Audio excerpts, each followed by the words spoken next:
Welcome to Coruzant Technologies, home of the Digital Executive Podcast. Welcome to the Digital Executive. Today's guest is Iddo Gino. Hailing from Haifa, Israel, Iddo Gino is the founder and CEO of RapidAPI, which today is the world's largest API marketplace. After founding the company at age 16, Gino received the coveted Forbes 30 Under 30 recognition. He was a 2017 Thiel Fellow and has even served as a co-organizer of Hacking Gen Y. Well, good afternoon, Iddo. Welcome to the show. Hey, it's great to be here. Thanks for having me. You bet, Iddo. I appreciate you jumping on, and us being in different time zones is always a fun thing. But thank you again for jumping on. We're going to jump right into these questions so we can chat about your story a little bit. You've got quite the career in technology, in marketing, and now you're the founder and CEO of RapidAPI. Could you share with our audience the secret to your career growth and what inspires you? Yeah, certainly. I mean, I don't know about a great career yet, but it's definitely just starting out. I actually got into the world of technology and entrepreneurship through a nonprofit organization that I was a part of called Hacking Generation Y.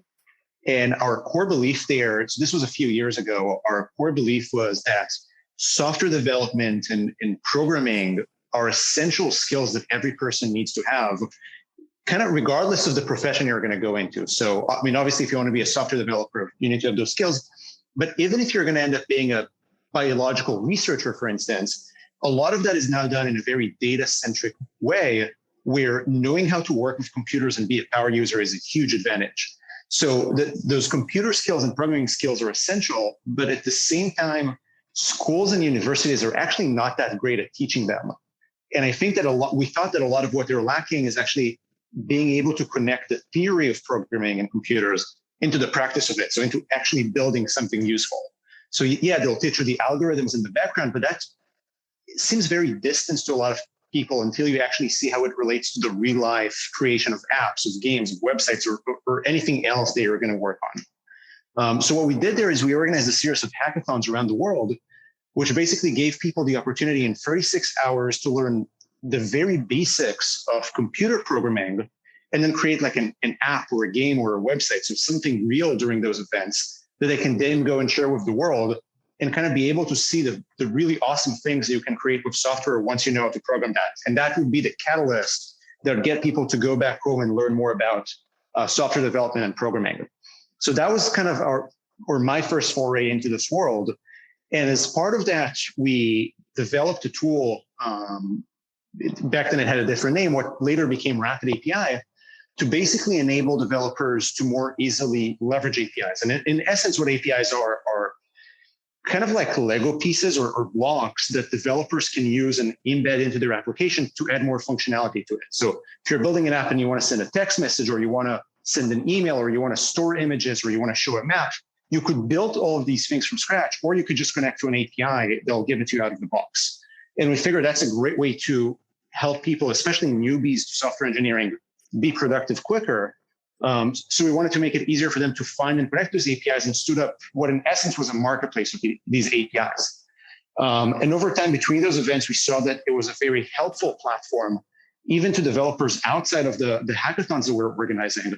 So we ended up turning that into a product and a platform that we now provide to any developer out there. So fast forward, they were serving millions of developers and helping them discover and connect to any public API.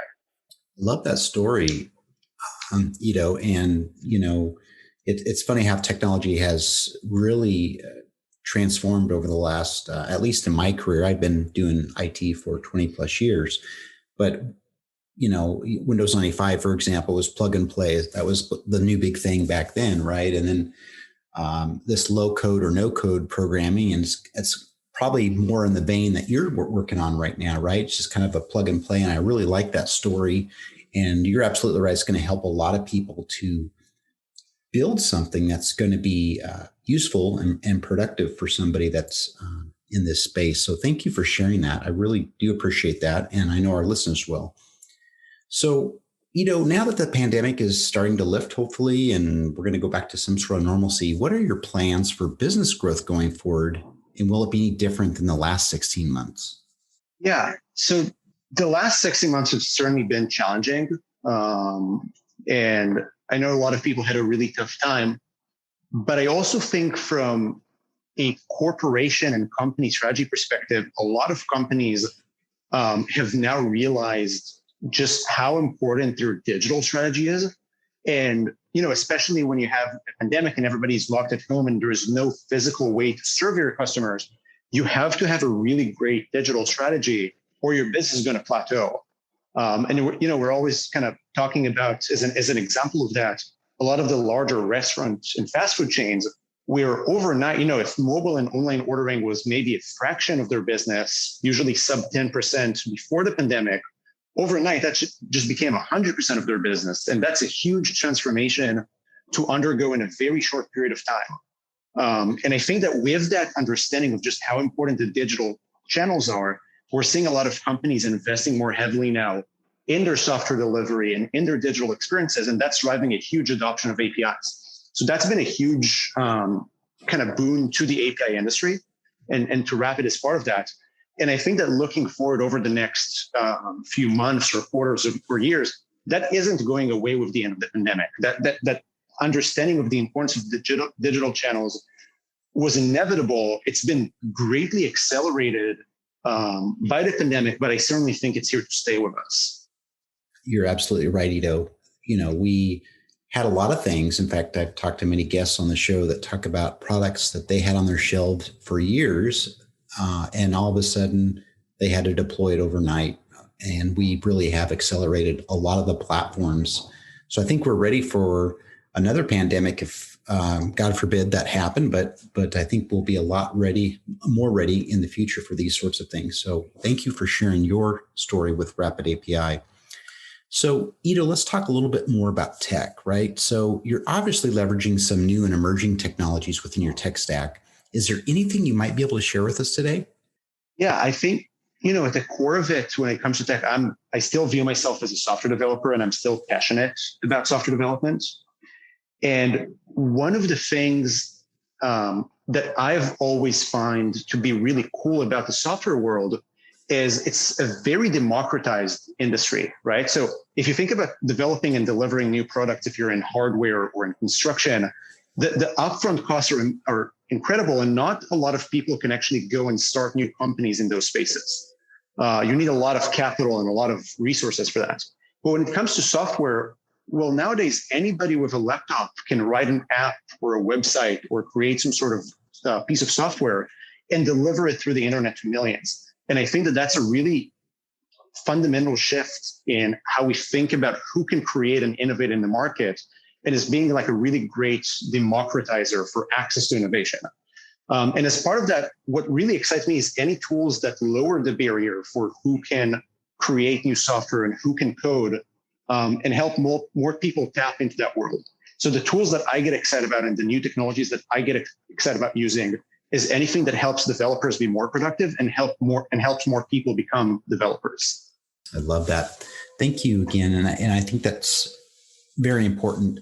What you're doing today is, like I said, I've been doing this technology gig for a lot of years, and I really am inspired by people at your age that are coming into the business environment and really kind of disrupting things the way they've always been done. And a lot of it has to do with obviously some innovation there. So I appreciate your share on that. Thank you. And last question, can you share something from your career experience that would be helpful for those looking to grow their career in either technology or entrepreneurship? Yeah, definitely. And I think, I kind of shared in the last answer and I hope it came through, just how excited I am about building a platform that actually empowers developers to create better and transformative software. And I think for me, that's where I consider myself the luckiest. I get to work every day on solving a problem that I'm super passionate about. And I remember when I was once talking to a really good friend of mine, he was, there are three things. If you think about what career or what industry you're going to be in, you have to think about first of all, what are you good at? What are you passionate about? And what are the things that you could do that people are going to pay you to do? And I've been really lucky to find myself, I believe, in the intersection of all three of them and solving something that I'm passionate about doing. So I said, if I learned anything, is that people tend to be a lot more successful when they solve a problem that they really care about solving. That's awesome. Thank you again. And I love the energy, and that comes out a lot of times in these podcasts, but I can tell your passion, the energy, what you started has really grown into something amazing. And it's really going to help transform not only the technology side of the world, but the world in general. So thanks again. And Iddo, it was a pleasure having you on today. And I look forward to speaking with you real soon. Yeah, it was great to be on. Thanks for having me again. Bye for now.